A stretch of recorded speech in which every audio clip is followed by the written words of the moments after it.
Hello and welcome to Bisexual Breakdown, where we have breakdowns as we break down pop culture. I'm your host, Serena, and I'm here with my co-host, Katie. Hello. And our special guest for this episode is our friend, Snap. Hi, thanks for having me. And today we're going to be talking about the queer rom-com that's taken the world, or at least our corner of it, by storm, Red, White, and Royal Blue. But before we begin, we should let our lovely friend Snap introduce herself. Sure. Well, hi everyone. I'm Snap. Snapchat Maestro is my full name, but I go by Snap or Maestro. So yeah, I am also bisexual. I know Katie and Serena through this Discord server that they run, and so we've been friends for a few years since I joined. I first got into fandom, I want to say, well, I guess depends on what you define as getting into fandom, but I guess I first started reading like fic and stuff when I was probably around like 11 or 12. Yeah, maybe around that time. And my first fandom was reading for Harry Potter, which I think is probably a very quintessential experience. And then I was like reading a little bit for the Hunger Games fandom before I got into the fandom that the three of us are a part of and that brought us together. Yeah, after that point, I feel like for a long time I was kind of on the fringes. And then I was basically reading fic and like, on Tumblr and stuff, just interacting with the fandom in that way for quite a long time until I joined the Discord server, I think in 2021. I think it was earlier than that. Was it? Yeah, I think it was 2020. Maybe. Now it's so hard for me to keep track now. It feels like it's been like 3 years, but yeah. Yeah, I was gonna say it feels like I'm also just like really bad at judging the passage of time, but like it feels like I don't remember you not being on the server, if that makes sense. Oh, yeah, I feel like I've been there like a while, but also I was definitely like not one of the very first group to join. But yeah, I mean, I've definitely been there for a while, and I mean, like the community is so great, so I've loved being there and staying there and just like made so many great friendships through it that it feels like it's been a long time. But yeah, so then I think getting into that Discord was honestly my very first experience really like interacting with fandom directly, like not just kind of observing it in a very passive like consumption way, but actually like participating by, writing and being involved in fests and like also just like having fandom friends in general and having a space to like talk about it besides just like dumping stuff onto Tumblr. But I mean, besides that, I do actually have two in-person friends who are also into that fandom. I kind of just happened to find that out. Yeah, I guess that's basically my fandom history journey. And so I guess since that server and since that fandom, I've kind of hopped around to a couple other ones, like kind of interested in like Stranger Things a little bit and also like Red, White, and Royal Blue, obviously. But I think that fandom is still always going to be like my home fandom. Oh, yeah. Yeah, that's how we feel about it too. It's home. Yeah. And it's just like the one that I've been in the longest and just got always going to be the special one for me. But definitely the brain rot for Red, White, and Royal Blue has majorly taken over since the book and since the movie. So Yes, and so we have Snap on this episode because the three of us have been utterly consumed by Red, White, and Royal Blue since it dropped on Amazon 2 months ago. So much so that the three of us have a little group called, Katie, tell people what the group chat is called. It's Nikki G and TZP Brain Rot Central. yes. It's good. It really rolls off the tongue. The rhyming. So we are all in different countries, but Katie and Snap happen to be in the same time zone while I'm 8 hours ahead. So I go to bed and then I wake up to 200, 300 messages from these two, like full on pterodactyl screaming about Nicholas Galitzine and Taylor Zakar Perez and analyzing the movie literally frame by frame. Yeah. And Katie and I are actually also 2 time zones apart. It's just that I'm always up late and Katie's always up early. Oh, so we are in 3 different time zones. We are, yeah. I think Snap and I are like 2 hours apart. Yeah. So yeah, we are in different time zones, but I mean, we're a lot closer. We're a lot closer than you, Serena. Yeah, I don't know. What's like the record? Like, what's the most number of messages you've woken up to? It was definitely more than 300. Oh my God. I'm so sorry. No, I enjoy it. I'm just sad that I'm not around for thirsting hours, but you know. Yeah, like we said before, we got to make the thirsting hours just happen during your evening and our afternoon. Like, It's so hard to live a normal life and get in those thirsting hours. yeah, midday thirsting.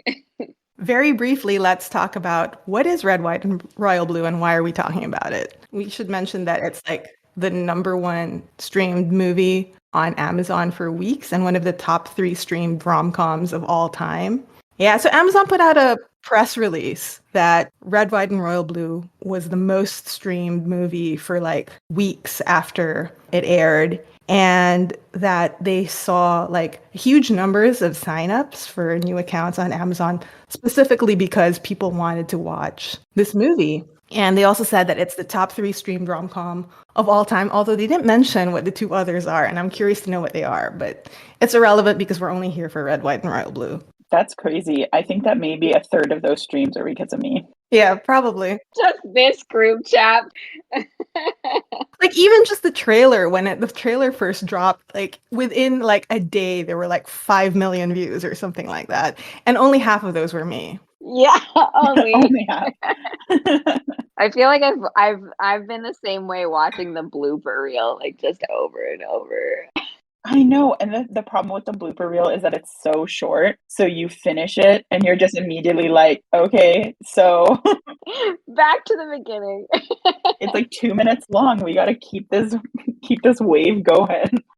I kind of want to mention that Casey is one of us in the sense that they are also a fandom person who wrote fanfic and maybe still does, we don't know, who you actually met at a fandom type event a while ago, didn't you, Katie? I did. I did meet them at a fandom event.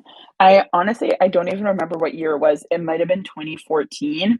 And we were in the same fandom at the time. And I was in Chicago and I went to a party with a bunch of people from the same fandom. Can you tell us what the fandom is? Yeah, it's not a secret because I already mentioned it in the original intro episode.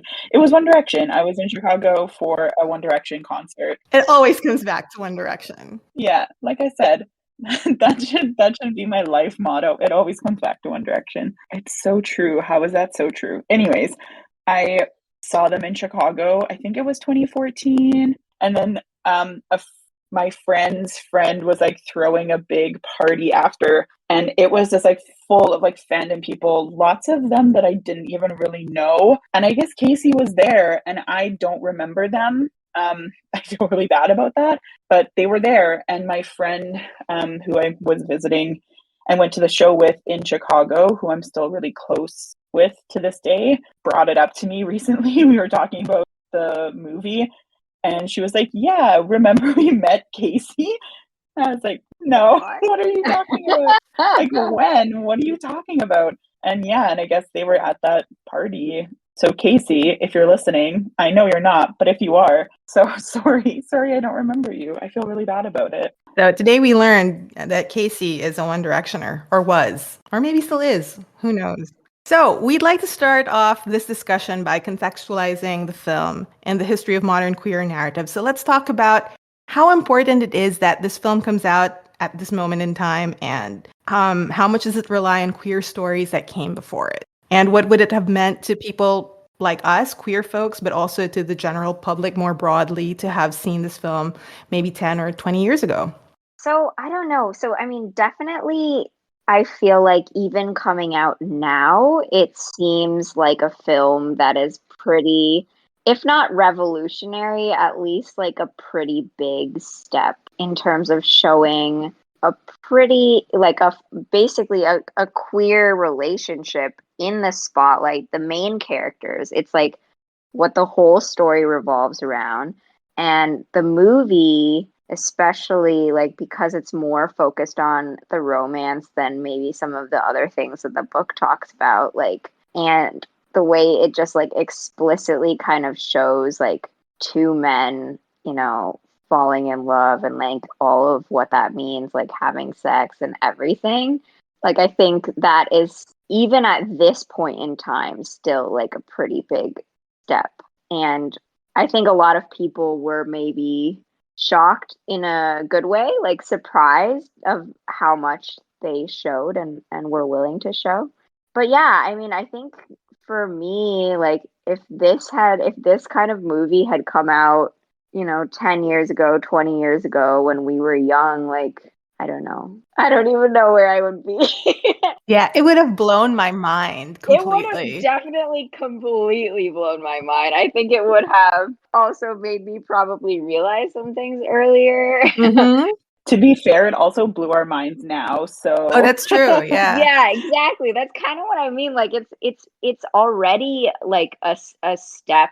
Like I don't even know what the right word is. It's not like progress in itself, but I guess kind of like, representation, progress and representation. Because I feel like a lot of queer films up till now have been like either kind of small time, like indie type of films or stories, and or like there'll be like big budget blockbusters like this Amazon production or Marvel or something like that, but the queer story and the queer character is always like a side character, or the fact that they're queer is kind of like incidental to the story. Their relationship is never the focus of the movie. You know what I mean? So it's like this was like one of the first, I feel like, big budget productions that like solely focused on the relationship and like showed it for all that it is. Yeah. And the treatment was so joyful. I don't think I've ever gotten like this sense of like this pure queer joy that is effused into the movie. So many queer stories are tragic and sad or painful. And, it's not like this movie doesn't get into some of those things. And especially in the book, it dives much deeper into the pain and issues that the characters are working through, but the overall emotion that you get coming from this movie is one of joy and celebration.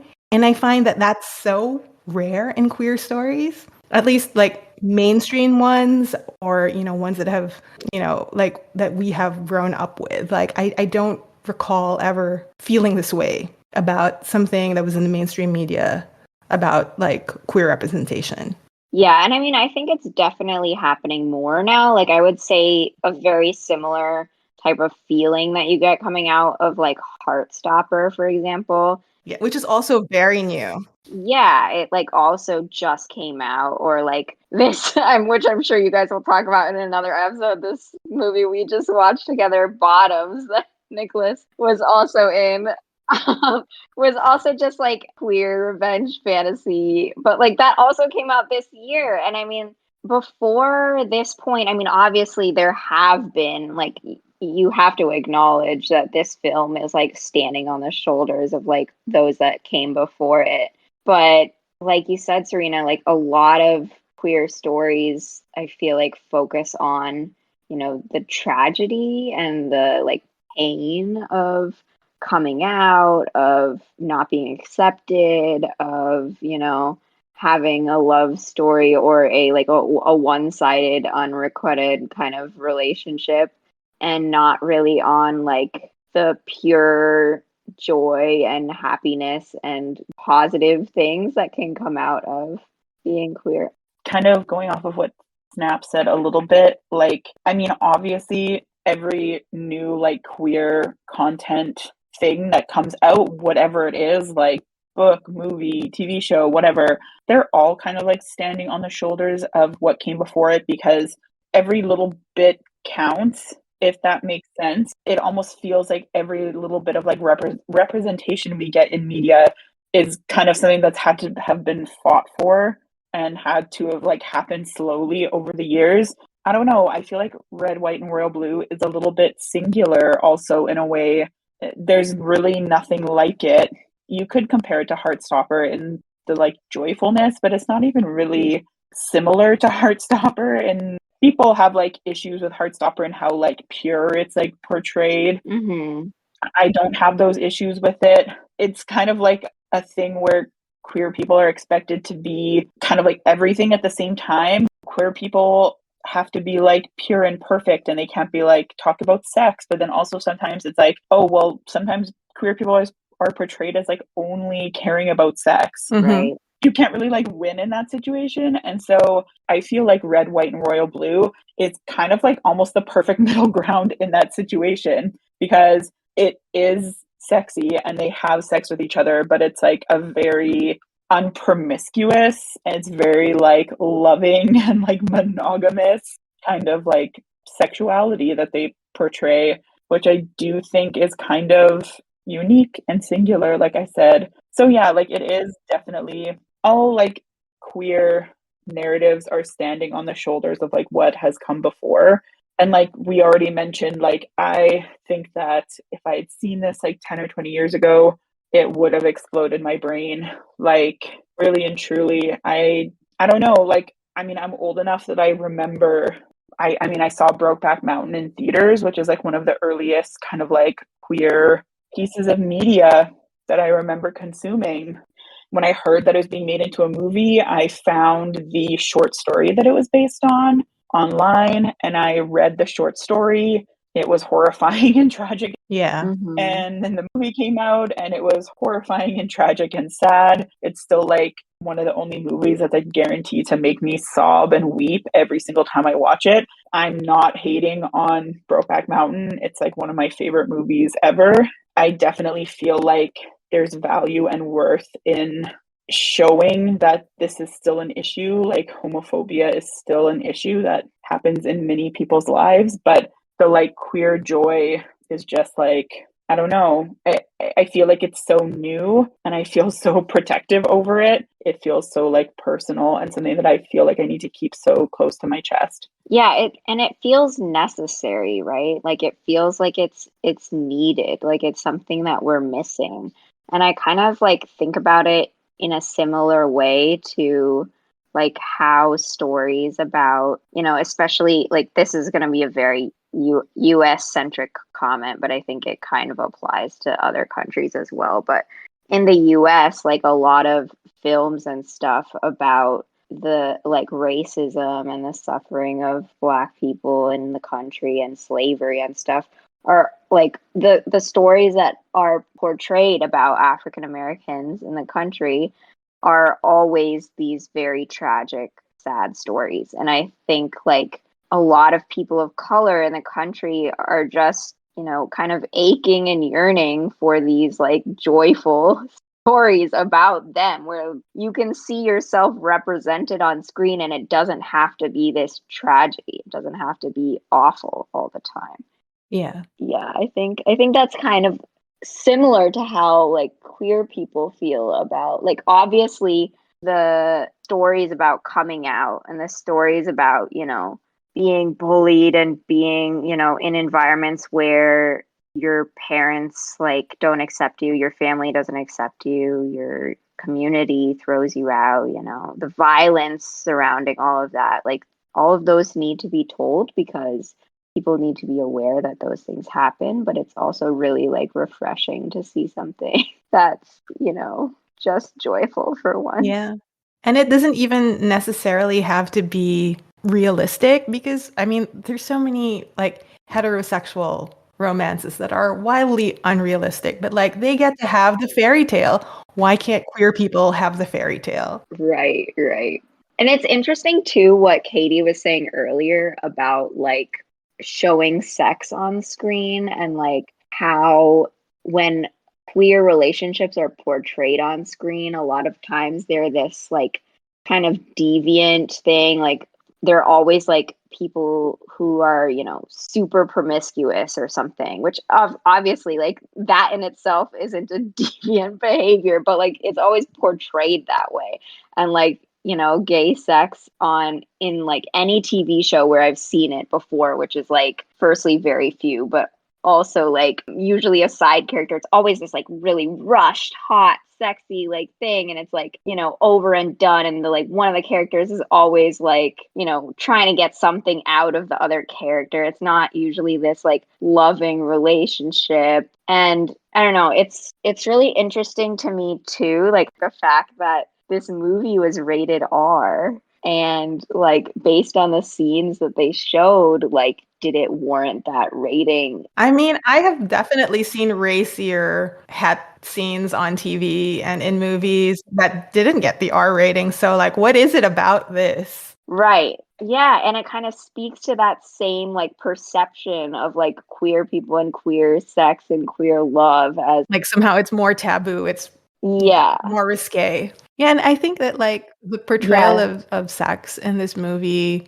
was so like carefully done to communicate like the deep emotional connection that the two characters had and like really focus on intimacy. Like it wasn't explicit, right? But somehow like while you're watching it, like you feel like you're witnessing something that you shouldn't, because it's so deeply intimate and personal and evocative in a way that like just like a full out raunchy sex scene, even though that would be more explicit, it just doesn't compare somehow. Yeah, I was gonna say, I think that ties into, we were kind of having this discussion earlier today about how in queer media, and I found it especially with people's expectations around this movie as well. There was just like there's such an expectation of queer films to develop a connection between the two like romantic partners, as well as like the chemistry.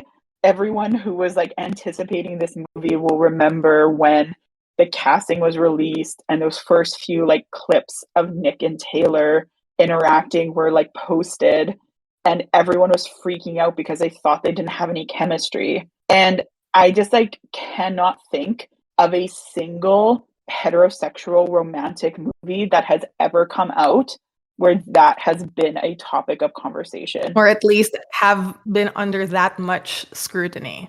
Yes, and I can think of some movies I've seen where they put together two of the most like slapdash, like half-assed heterosexual romantic What's an pairing. example? One that I was thinking of that I think was genuinely like so terrible was Chris Pratt and Jennifer Lawrence in that like, Oh, the one in space? yes, I saw that and I was like, There was zero chemistry in that movie. yes. And I mean, that's just like the first one that came to my head. I feel like I could name almost any movie that has a heterosexual relationship in it, and it would work for that, where like the only expectation from the source material or from like the movie or whatever is just that these are two people who are very attractive. One is a man, one is a woman. Obviously, they're gonna like fall in love with each other. Yeah. Mhm. And and there's just like a really heavy expectation on queer content to develop a connection between them and to find chemistry. Otherwise, people aren't going to believe that these people are into each other. And I feel like it's like a double standard. And I think that it's something that Red, White, and Royal Blue did well. I mean, they found two people who do have like an insane amount of chemistry, and they did spend the time to develop the connection between the two. And I still see people kind of criticizing that maybe it's not what it should be, and I just don't really. And it seems like the bar for queer rom-coms in general is so high when it's actually so low for heterosexual like rom-coms. Like I remember watching like it was like a Christmas rom-com starring Lindsay Lohan and this guy from Glee. What's his name? Cord There's Overstreet. so many bad ones. It was so bad. And like these two have zero chemistry. And it was like they were acting in like two entirely different movies. But this movie was like pretty hyped and it's like, oh, Lindsay Lohan is back and Yeah. and it was just bad. It was so bad. But like it's a dime a dozen, right? There's so many movies like that for straight people. But like you come out with a queer rom-com and it has to be Perfect. perfect. Yeah, and the crazy thing too is like, I feel like a lot of people comment on this, like on Tumblr or whatever, where fandom spaces live. Like, why can't queer people also have just bad, terrible Hallmark movie type movies? Like these like super cheesy, over the top. Like, obviously, we want good quality movies as well, but like, you shouldn't like. Yeah, that shouldn't be like, the criteria for entry. Right. Like, we also deserve to have like the stupid movies, just because they're fun sometimes, to just rot your brain. What is your relationship with the source material? Are you a book person, a movie person, or both? Do you like one better than the other? Katie, let's start with you. Since Snap and I are kind of similar and you're a little bit Yeah, different. I'm the odd one out. I don't want to get a reputation as like a book hater. It's a totally valid position to have. And obviously we love you and do not, judge you for this. Yeah, I'm definitely a movie person. I read the book. I did my due diligence. I did read the book. I read it when I found out that it was going to be made into a movie, and I just kind of wanted to stay on top of things. And pretty much everyone I know in my fandom spaces had read it, so I thought I might as well get in on it. Just like it was good. I don't know. I just don't think it was like my favorite book. I think I mentioned before that it led me to read a bunch of books that I like, a bunch of LGBTQ books that I much prefer to it, which maybe we should do an episode about one day. But anyways, I enjoyed the book. It definitely wasn't my favorite thing in the world. It did. I mean, I was excited for the movie when I finished the book because I was like, oh, I wonder, how much they're going to show, I guess, was the big thing, because the book is pretty notoriously horny on main, I would say. um, Definitely not the most explicit thing I've read, but like pretty horny for like a mainstream novel. Yeah. Mhm. I was like, okay, like what is this going to be like? What is this movie adaptation going to show? Like, I'm always down for watching hot guys make out with each other, so like I was on board.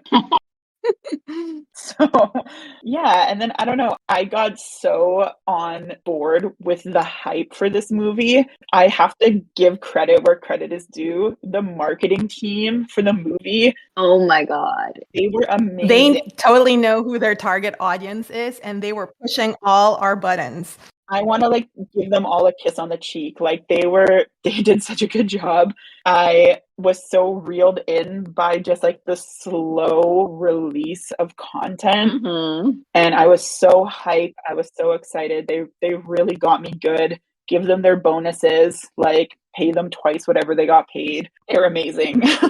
Shout out to the marketing crew on Red, White, and Royal Blue. But anyways, yeah, I do like the movie more than I enjoyed the book. I have rewatched the movie many times. I probably won't reread the book unless they release an audiobook version that Nick and Taylor read. If they do that, I will reread the book. Or if Casey releases the horny version, because they said on Reddit, like they did an Ask Me Anything on Reddit, and they said that they dialed down the spicy scenes because they were nervous about like publishing it in a novel.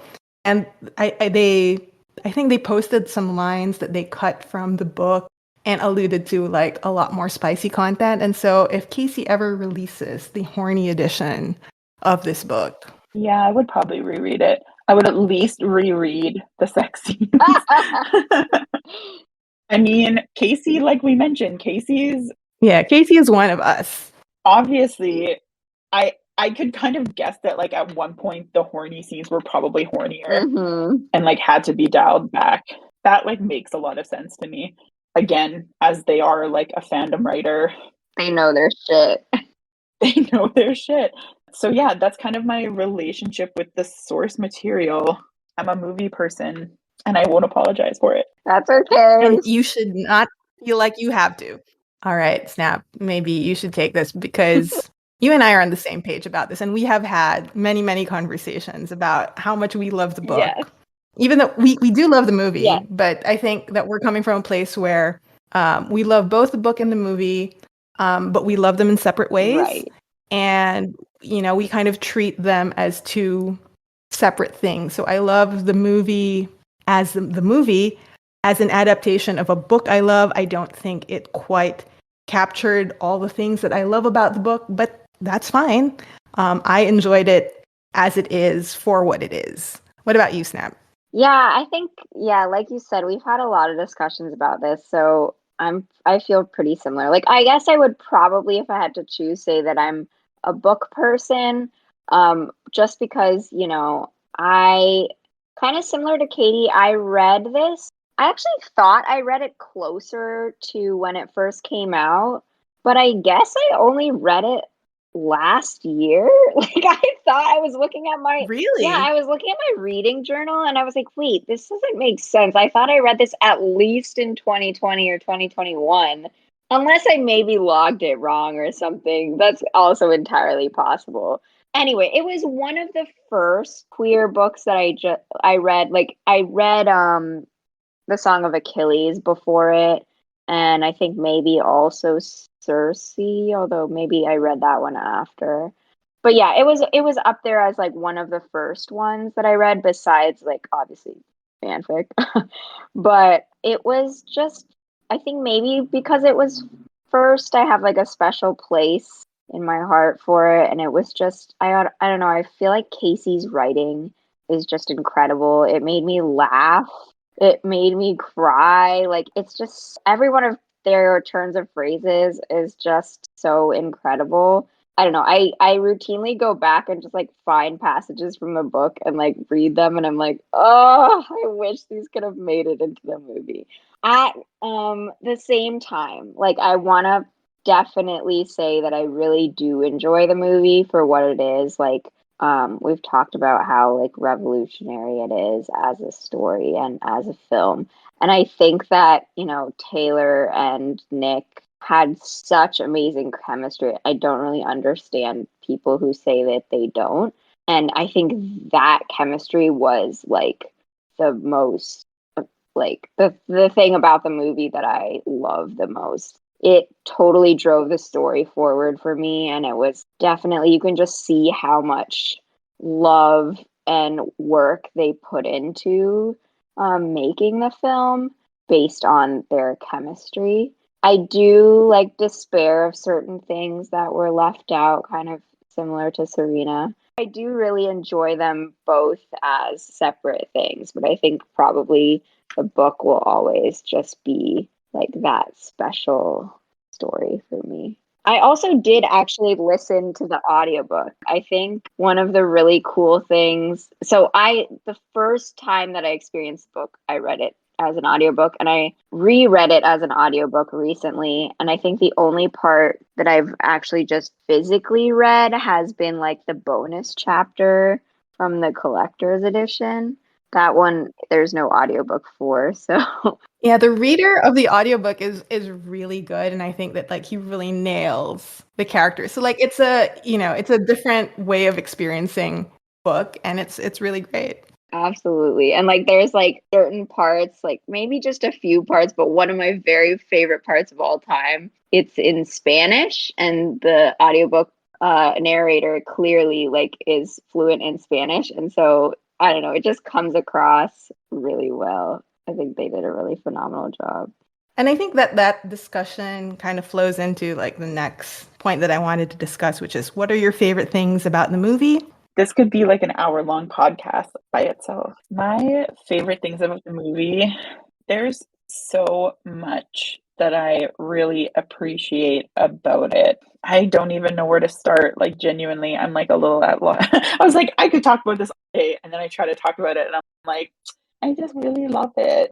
I'll say that one of the best things about it, and I think that this is one of the reasons why so many things got cut, and I know that people are upset about the number of things that got cut, but genuinely, like, the flow of this movie is amazing. There's just, like, not a single moment where it slows down, and I mean that in a very good way. Like, I feel like even the moments where it feels like it does slow down a little bit, like, you could argue that love scene in Paris is, like, a very slowed down scene, and it really gives you the time to, like, appreciate what's happening. Even the scenes like that feel kind of, like, slow are just, like, captivating. They're so captivating that it feels like they're not slow because you, like, can't look away from the screen. I do feel like I understand that people are upset about their favorites things getting cut from the book, but I do feel like they did a lot of correct choices that makes the movie flow and work the way that it does, and I can't fault them for that. Mhm. I can't imagine how difficult it is to make a movie from a book that is so rich in the amount of content it has. I can't imagine how difficult it is to try to make those choices about what will work in the movie and what needs to be kept in and what unfortunately needs to be cut, especially when I'm sure that the director is aware of how big the fandom is for the book and how many people have such different opinions on what their favorite parts are. And it's like no matter what gets cut out, someone is going to be upset. It's genuinely a situation of like, you cannot please everybody. So we're going to have to try to please the most amount of people that we can, including people that are new to this source material. I was honestly shocked at how many people I saw who were watching this movie who had never like heard of the book before. But then that's also me being like delusional in my little like corner of fandom and being confused about why people don't know about all the same things I do.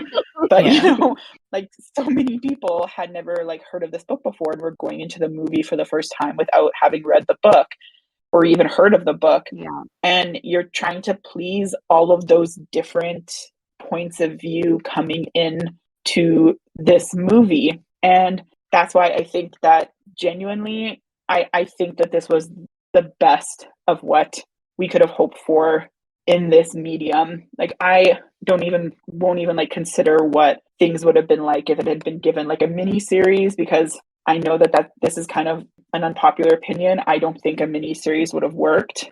I think that this is like the best option that we were given, and I'm really happy about it. I think a lot of the right decisions were made, especially in casting, and I love it so much.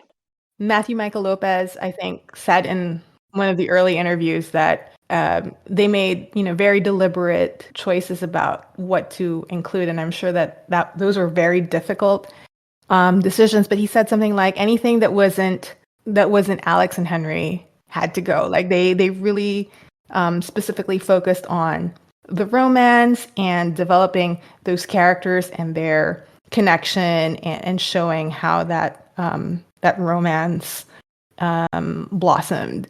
And that's perfectly fine. And they did it so well and gave it so much care and attention that I appreciate so much. And so like I understand why all the other stuff had to go, because they would not have been able to do this as well as they did if they were concerned about including all these other things. And in a 2-hour movie, they wouldn't have been able to give those other things justice anyway. Mhm, So mhm. I'm totally fine with that decision. Yeah, it was really interesting to hear, Katie, your perspective also on like the pacing and the flow. Because I think it's funny, like the very first time I watched it, because I went into it with the expectations of like, I'm gonna see the book that I love like translated on screen. Like I thought the movie was so fast. I thought the pacing and the whole story arc just went so quickly and was like their relationship felt like squeezed and kind of like a little bit rushed to me in terms of the pacing and everything. And on rewatches, I actually don't feel that as much because I think now I go into it with a different expectation of like what the movie is and what the story they're telling is. But I think on the very first watch, when I had these expectations coming from the book, and the book obviously is like whatever 400 some pages, allows them to the space to like slowly grow in their relationship, and then of course also has time for all of these other storylines. Like that was kind of my opinion the first time I watched it. But like now that I can kind of separate them in my head as like two distinct things, like the movie from the book, I don't feel that nearly as much. I don't know if you had similar thoughts on it, Serena, or Katie, if you have any input. Yeah, well, for me, I was like, I was already conditioning myself going into this movie that, like, don't expect to see the book you love on screen because that's impossible. And so, like, like I was kind of like psyching myself. It's good. It's okay. It's gonna be okay. You might not see this, but you're gonna be fine. You're gonna love it anyway. And I did. I mean, I do miss like a lot of things. I wish I could have seen it, but like, I'm so happy with the movie that we got. I'm not going to complain about it. Yeah. And I think, like, if we want to talk about favorite things about the movie, like, definitely my favorite thing is, like, the chemistry between the two actors and how much care they put into showing the love between the characters. Like, there were so many shots of, like, just, very subtle things, but things that are just so dear to all of us, I feel like. But like the care that they put into, I don't even know.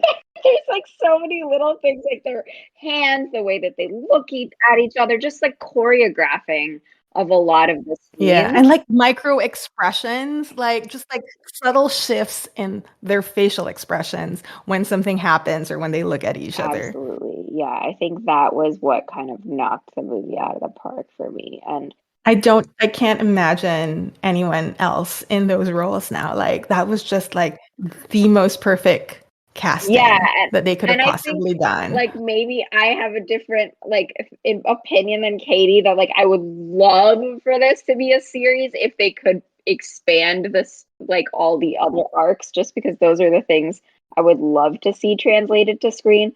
At the same time, like, there's no way that's gonna happen because I need them to cast all the same people.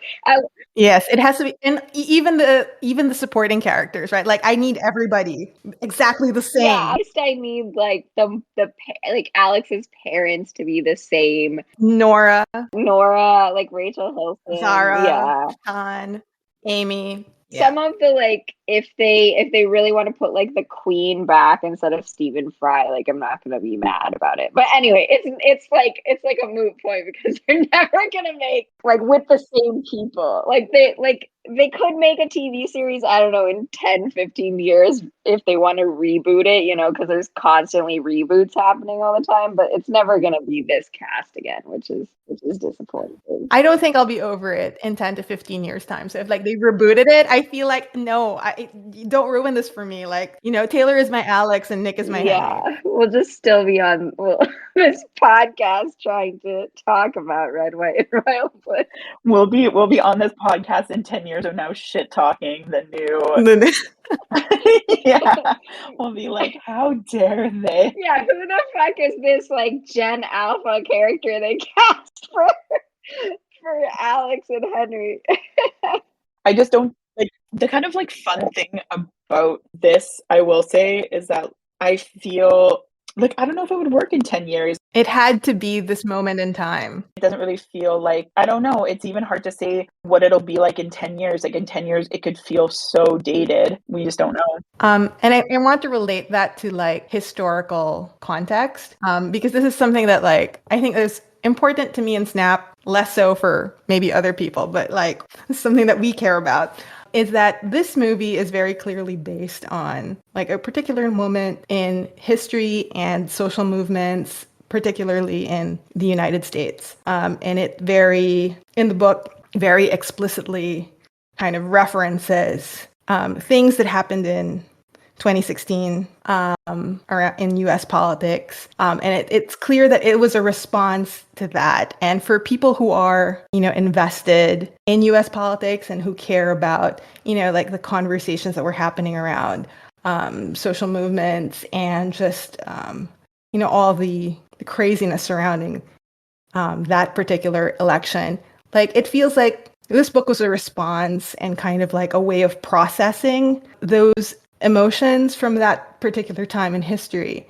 And so for, people who were invested in that, reading about it in this way was kind of cathartic. It was like very meaningful in a way because it helped us process our feelings. And those feelings are all wrapped up also in this romance, in this love story.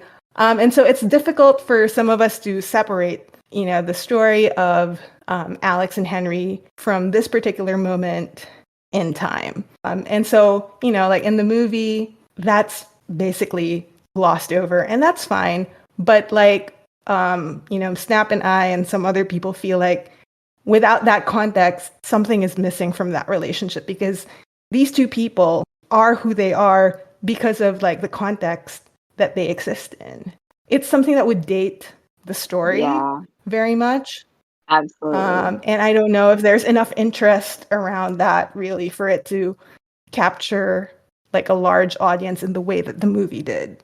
It's so funny, Serena, because I literally the other day was just looking at the acknowledgments, like a page in the book that Casey wrote, and they wrote like, I have it open right now. They wrote like, I came up with the idea for this book in early 2016.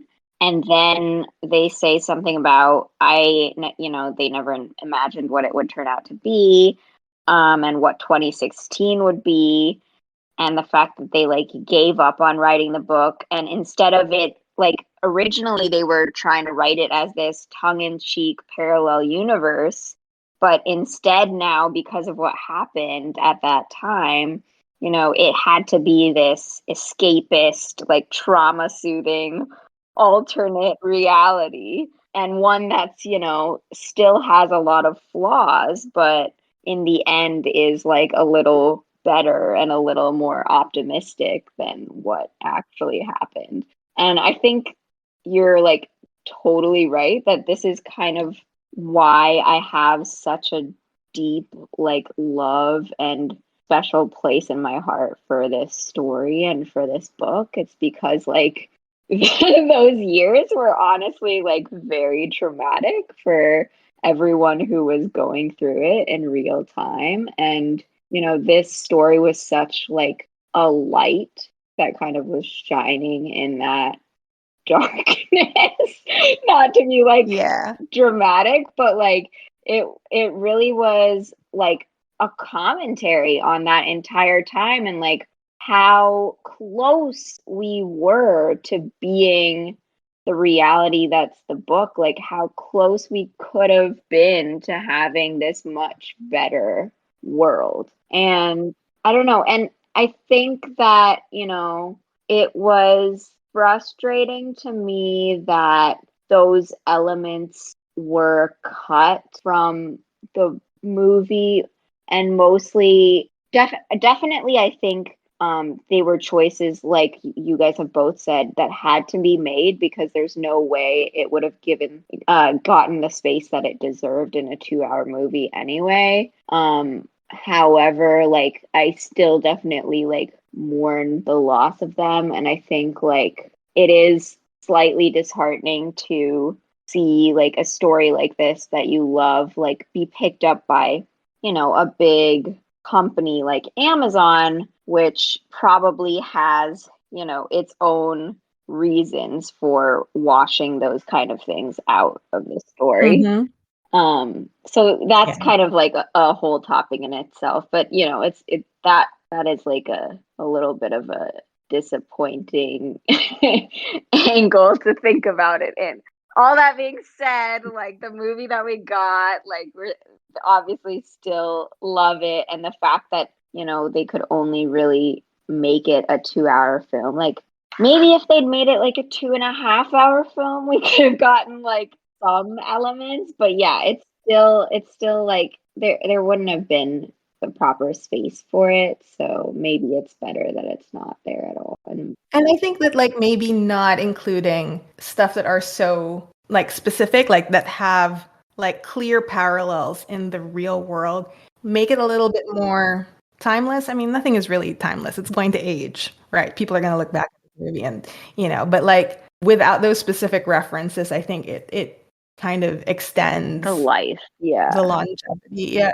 Which is probably a smart thing to do. And yeah, I mean, like, let's just be real. Not everybody cares about the politics. Like, a lot of people are like, yeah, it bored me, or like, I just wasn't that interested in it. I was just interested in the romance. And a lot of people who read the book feel that way. So I feel like maybe we are in the minority, and that's okay. I think that that's totally fair. Like, I think there are people who are book fans, even who maybe didn't enjoy the movie, but still like it wasn't for the missing of the political stuff. They were upset with the movie for other reasons. And yeah, I think it's very true that we are probably in the minority for just caring so much about politics in general. I mean, I'm not American, but like I was in Washington D.C. during that crazy time, and so like it's so visceral to me. Like it's just, and it's personal, and not everybody has that kind of emotional, personal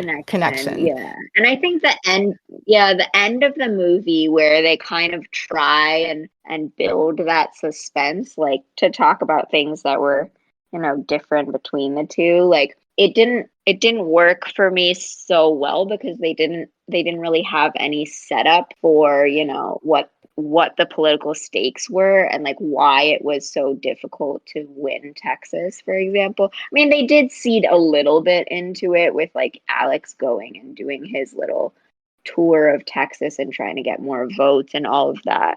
But it was obviously for very different reasons than for in the book. And so I think the stakes there were maybe not as high, so it didn't feel like this victory the same way it did in the book. Like I remember the first time I know exactly where I was when I finished the book.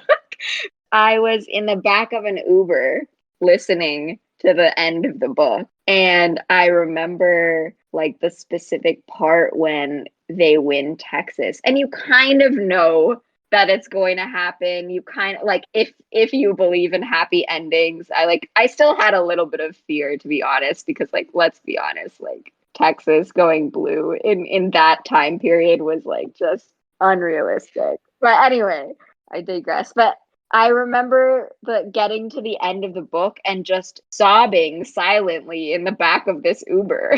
Like I just had like tears running down my face as I'm listening to the end of this book, and then having to immediately get out and go up to this hotel to meet my parents, like as if everything was fine. And my parents are also very politically involved, so I was kind of trying to tell them, like, oh, I was listening to this book and it was like an alternate reality of current situation.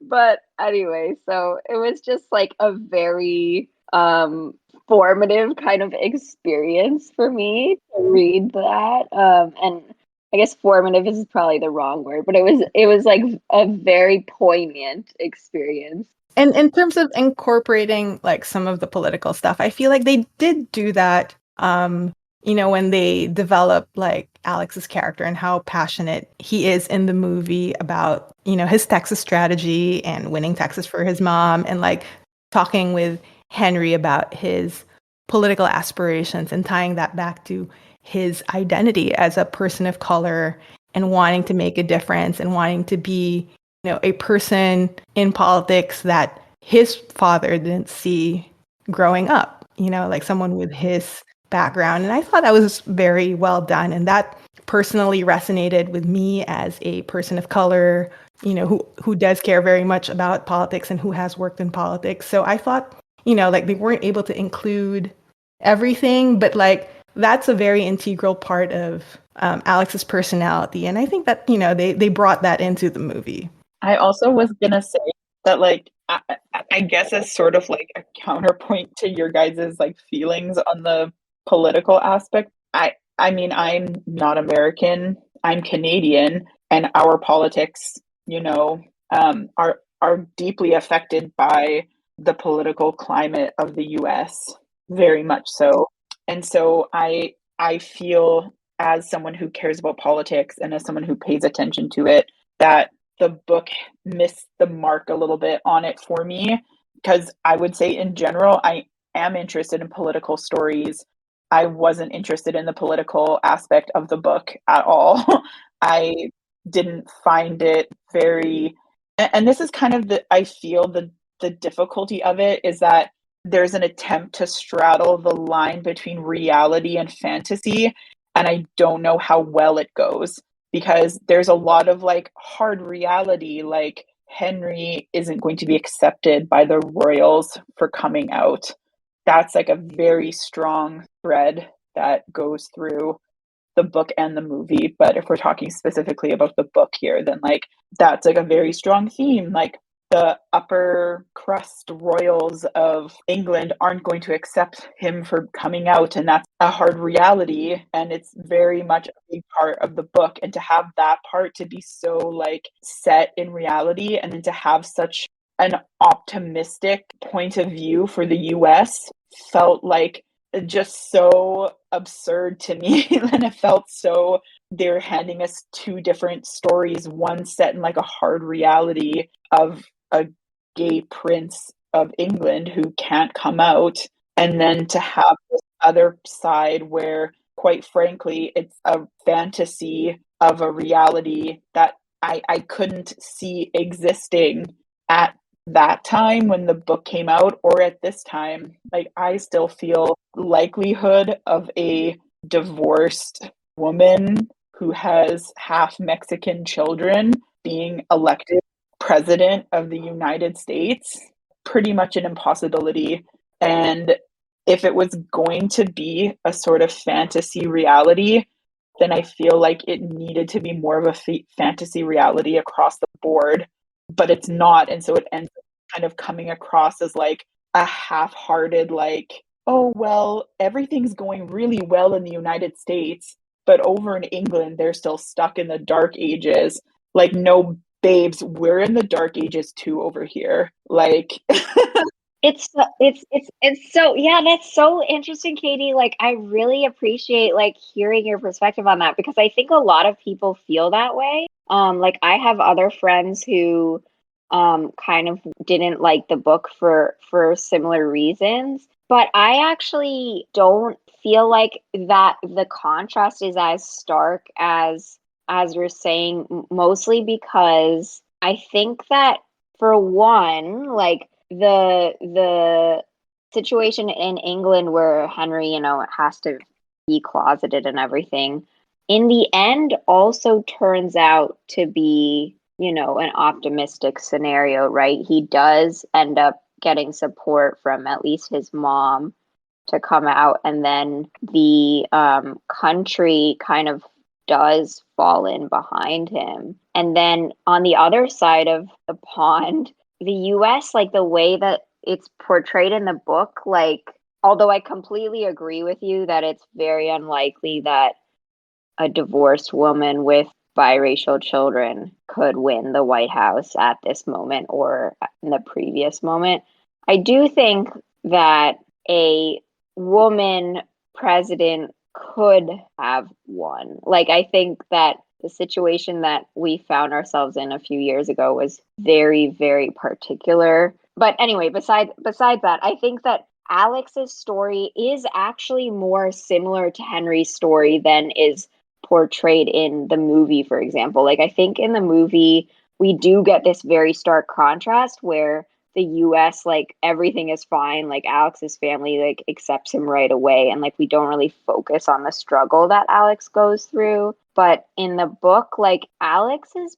pretty scared of what, like, how damaging like coming out could be to his mom's campaign, to his career. And we kind of see how, the other political side uses it to to its advantage, tries to essentially prey on, Alex's sexuality and his relationship with the Prince of England to, to force the country's hand, and to kind of basically showing that, like, the country would not accept this kind of a relationship. So I guess what I'm saying is that I think that, like, this idea that, like, the US was, like, perfect and England wasn't is maybe they're closer, or at least the way I read the book, I felt like the situation was closer between the two countries than was portrayed in the movie. But it's also, like,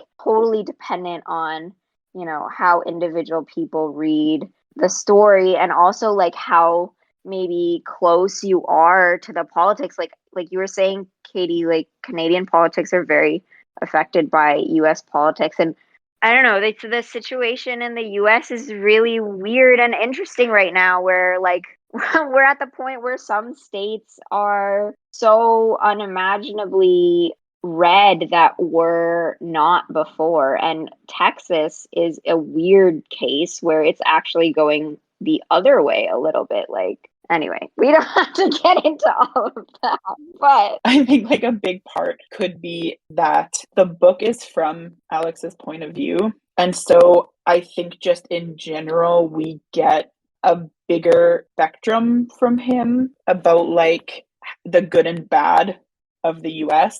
Whereas, like, and not a lot happens. I mean, nothing happens from Henry's point of view in the book, but it's also like Alex's interactions with the UK are that he thinks that they're trying to keep Henry closeted. That's really one of, like, the biggest things that he has with the UK or with England. I wonder if that kind of plays into it, of, like, it feeling like the UK is mostly negative, whereas the US has the space to be both positive and negative. right, because you're seeing it through his eyes. Yeah. You mean, yeah. Yeah, and I mean, like, the portrayal of politics was not perfect by any means, and we can argue about, like, the level of realism and whether realism was really necessary to tell the story, and, like, how much belief you're willing to suspend, right? But, like, I think in the book, the political plot was really central to Alex and Henry's journey, and Alex's coming out in a way that it wasn't in the movie. And it's fine that they made those changes for the purposes of telling the story that they wanted to tell in the movie. And I think it just, it hit different in the book for me. And, just like the stakes felt bigger, and the way that the relationship was outed in the book was so much more painful, I think, than it was in the movie, because it was wrapped up in something so much bigger than a personal vendetta of, like, a spurned lover journalist person who we all hate. Like, fuck you, Miguel. Am I allowed to say that on the podcast? But yeah, so I did particularly love, like, the way that the relationship was outed in the movie. And I mean, I guess it was like it was a plot device that I suppose made sense. It's one of the things that I don't particularly like about It the was movie. it was a little bit tropey and, like, a little bit of a silly storyline, and I think they could have, like, done something different from the book if they didn't want to go into the political thing without maybe doing the whole burned lover thing. But I will say that Henry's reaction, or rather Nicholas Galaxine's, like, acting in that particular scene where he finds out Was so good. And we don't get to see his perspective at all in the book. So, like, them flipping that in the movie and us getting to sit with Henry instead of Alex in that moment, I thought was really great. it was incredibly well done. I think it was probably one of my favorite pieces of acting in the movie. Just, like, the evolution of his face when he finds out, the fact that he shouts at Sean, like, I give the orders in this palace, like, that. Oh my god, chilling. Like, it was really well done. I will say, though, I randomly saw a Tumblr post the other day that was, like, talking about how they're really grateful that they switched the perspective from Alex to Henry at that point, because because they switch it a little earlier, right? Than that, they switch it right when Henry leaves Alex at the lake. And they were like, if we had to watch Alex waking up on screen alone, that would have been like horrifying. Which now that they pointed that out, I was like, fuck, like I want to see that. Like, that would have been like, I'm so glad we got to see Henry's perspective because it was so good. But like, damn, that would have been such good like cinematic angst. I needed more angst from that like whole portion of the movie, which I understand that you can't, like, there is a time limit. There is 2 hours to tell the story, and they did it really well. But like, I wanted the angst of that moment to be dragged out a little bit because I love the dramatic confrontation in the rain outside Kensington Palace. Yeah, and we've talked about this before too, Serena. Like, I mean, I think that the shot where we see Alex standing in the stairwell or whatever he's it's just like very Where he's soaking wet. straight man, like his like arms are so straight, his legs are like apart, just he looks like a statue. It's such He literally looks like the emoji. yeah, exactly. It's such a funny shot. It just like takes me out a little bit and laugh, and like I just have to laugh. But that scene was really well done. I just do wish that we had gotten Alex like screaming outside the castle, being like, whatever he says, like, fucking let me in, or, he's just like screaming his head off until Henry is like, it was such a dramatic moment.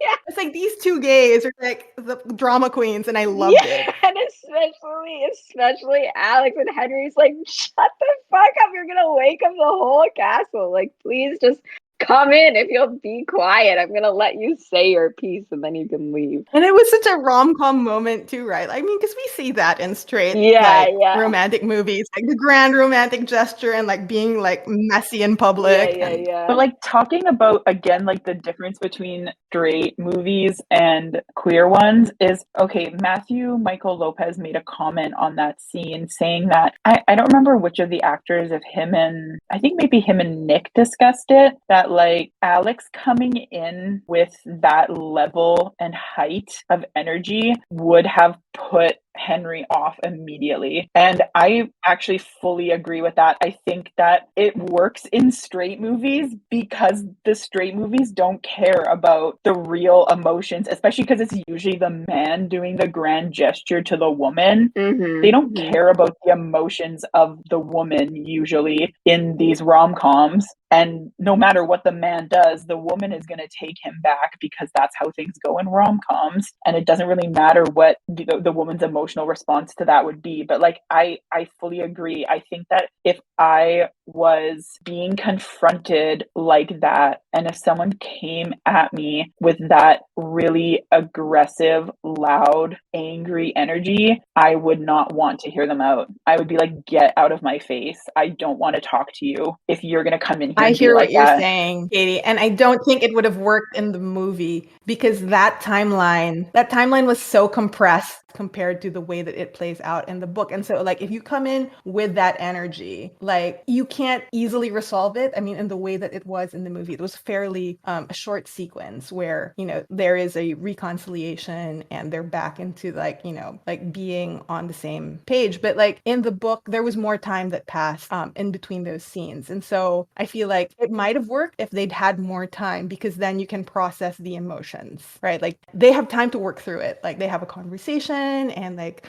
they kind of have like sad sort of breakup sex before coming to an understanding of each other. And there wasn't really time to get into that in the movie. So I think that it's clear that they're making very deliberate and considered choices in what they change and what they include. And I appreciate that. But I just really enjoyed how it played out in the book. Yeah, no, absolutely. I think that's actually like really good point, Katie, about like how you would react. Like I feel like as you were talking about it, I was like, oh, if I was in that situation, that's exactly how I would react too. But also, yeah, like I would have loved to see it play out, Serena, like you're saying, but there wasn't time. If you were Henry, I can see how like that would be like off-putting and make you want to retreat. But like, I relate so much to Alex, and I would be that person outside the building, like screaming their head off, like, you mother Tiger, you come down here and you talk to me. Like I can see myself doing that. So like super relatable, and that's where I'm coming from.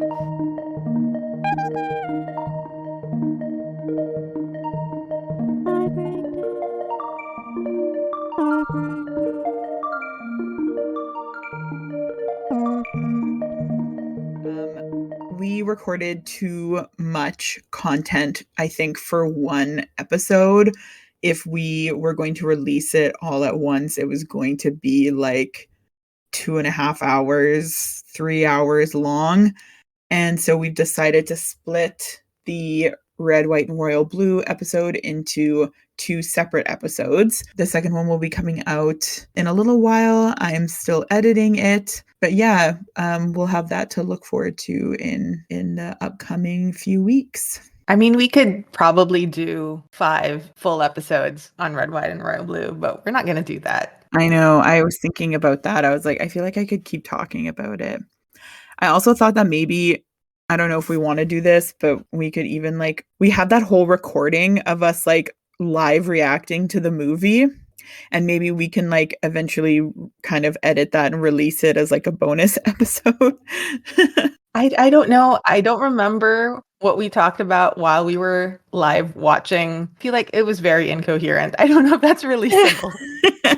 It could be fun There's though. like a lot You of could like incoherent screaming and like yeah, just enthusiastic noises. You can like sync it up with your own watch of the movie and then like watch along with our commentary, you know?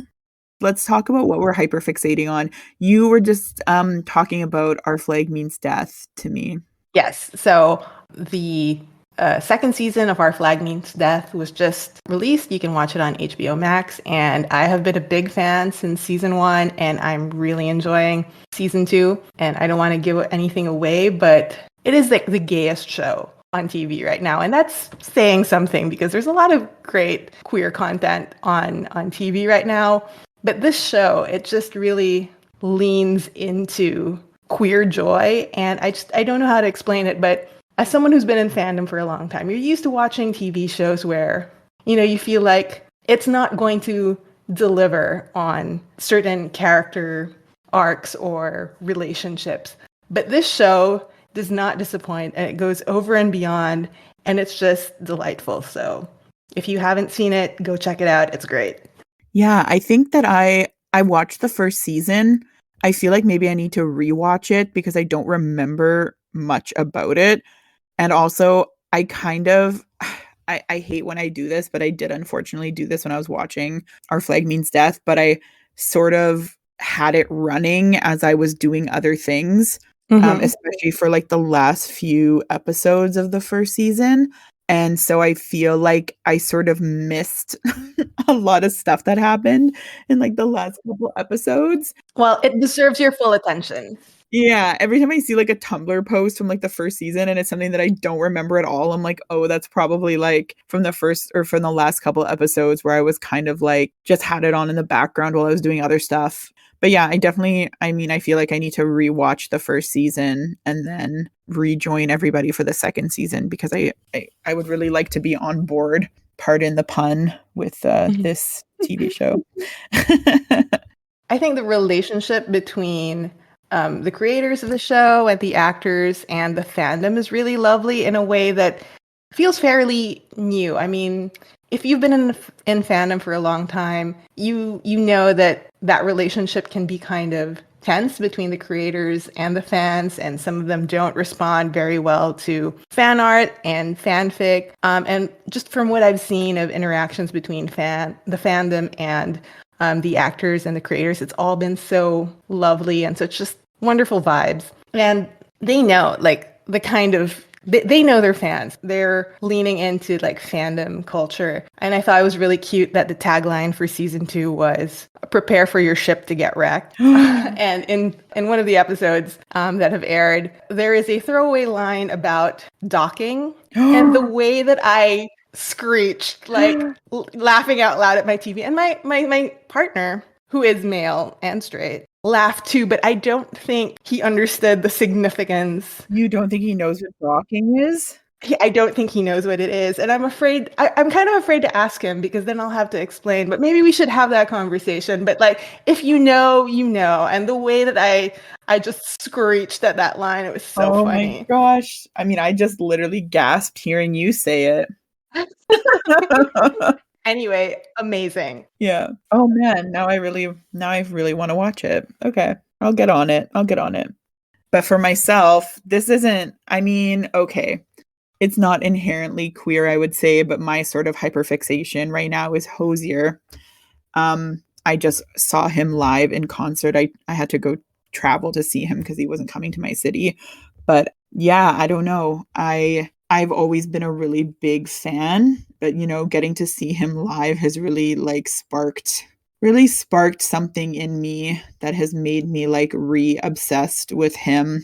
And he's very queer coded. Yeah, for a very straight man, he's queer coded. I would say like it's funny whenever I have to explain to people who are not part of the community that Hosier is like a lesbian, bisexual kind of like women who love women icon because Absolutely. I don't know. They always like kind of laugh, and I'm like, it is kind of funny, but it's also like very true. Like he is kind of an icon in the community. I feel like he sort of speaks to the intensity in which we like have feelings more so than like our experiences with men, I would say. Especially I would say for, bisexual people who maybe have experiences with men and women. And it's just like the way that he talks about love and like experiencing love for a woman feels so much more aligned with how women love other women, I guess. That is the best like explanation I can come up with. There's probably people who can explain that better than I can, but I feel like he's sort of like an honorary queer icon. Yeah, it was amazing. The concert was great. Can you share your concert experience, which is like a fanfic plot? Yeah, this was so cute. I was getting to the arena and I was waiting to cross the street and I saw someone kind of looking at me. So I kind of looked at them and I smiled. And then she approached me and she let me know that she had seen me on our flight. We were on the same flight into the city to see the concert. And I was like, oh, that's crazy. And we were like talking about it. And she asked me where my seat was. And I let her know I was like in the 300 level. I bought like a very last minute ticket. It was completely sold out, by the way. It was crazy. But yeah, so she was like, oh, well, I have like 100 level tickets. And I was like, oh, that's so great. And it turned out that she was supposed to be going to the concert with an ex. But since obviously they broke up in between buying concert tickets and getting to the show, she had an extra ticket and she offered it to me, which I took because her seats were better than mine. And yeah, we like hung out for the whole concert. We waited together. The merch lineup was insane. And I'm like a really big merch junkie. Like I buy a t-shirt for every single concert I go to. So we waited together and like she didn't even buy anything. I felt bad because we were in line for like half an hour. But she waited with me and then we went and yeah, sat together, watched the show together. I helped her find her hotel after the show. This is such a fanfic plot. It is a fanfic And like my plot. toxic trait is like I romanticize all my interactions with women. So like I would be totally Delulu at this point.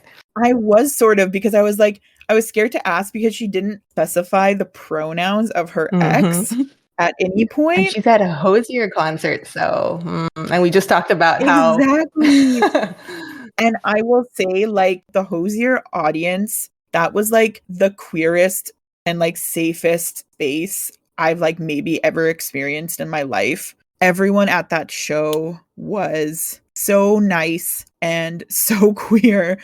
And like, I don't know, the vibes were just like so good. I've never been to a concert where so many, like everyone was just there and had like positive intentions. Like, I don't know. I've had some pretty like not great experiences with audience members at concerts. I also recently saw Beyonce and she's amazing, but I had a few like issues with people in the audience who were just being kind of like rude and I feel like disrespectful. But yeah, I don't know. The crowd at Hosier was just so great. And yeah, definitely very queer. So like, I don't know, maybe. Wouldn't surprise me. Subscribe to the podcast to find out where this goes. I know. We didn't exchange information or anything You're though. going to find a post online somewhere like missed connection. If you were at the Hosier concert, Maybe she'll find this podcast maybe. and then Concert girl, if you're out there, please let us know. I feel silly that I didn't like exchange information with her or anything. If you've enjoyed this episode and would like to hear more, please follow us on all our social media. We're on Tumblr, Instagram, and TikTok. And you can listen to the podcast on Spotify, Amazon, YouTube, Podbean, Podchaser, and TuneIn. We are Bisexual Breakdown on all of those platforms. Yes, and we are working on getting on Apple Music for our Apple Music podcast listeners. You can also send us an email at bisexualbreakdown@gmail.com or leave us a comment on any of our platforms. And speaking of which, we got quite a long and very thoughtful and interesting comment on YouTube. So we'd like to read that and respond to some of the questions. Yeah, as we mentioned, we got a very lovely comment on our YouTube channel of our intro episode. And this person is asking if we are planning on talking to people with other identities and their experiences in fandom spaces, or mostly focusing on bisexuality. They mentioned that it might be cool to talk to others and their experiences at some point if you want to or can. That's definitely something actually we talked about. We are very much planning on doing an episode where we talk to other fandom people and their fandom experience, basically. And I wouldn't say that we would limit that to just bisexual people. I mean, not every single person I know in fandom is bi. So I think, yeah, we would like to kind of open that up to hear more experiences. Yeah, I think that would be a really interesting conversation because a lot of people figured out their queer identities by engaging with fandom, right? And so there are people, across the spectrum who came to an understanding of themselves by talking with other fans, consuming media, and reading fanfic. And so I think that would be a really cool thing to talk about, and specifically experiences of different identities and what was it in fandom that was a light bulb moment for you or, helped you understand something deeply about yourself. Yeah, for sure. Basically, the comment also goes on to say that they're a huge Red, White, and Royal Blue fan who liked both the book and the movie for different reasons. So hopefully you will enjoy the episodes we are putting out about Red, White, and Royal Blue. They're definitely about the book and the movie and just kind of like comparing what we liked more about one or the other and the ways in which they differ. So hopefully you enjoyed the first part of our Red, White, and Royal Blue episodes. I think that's everything. Yay. Thanks, Katie. Yeah. All that's left to say is bye. Bye for now. Bye for always. Bye.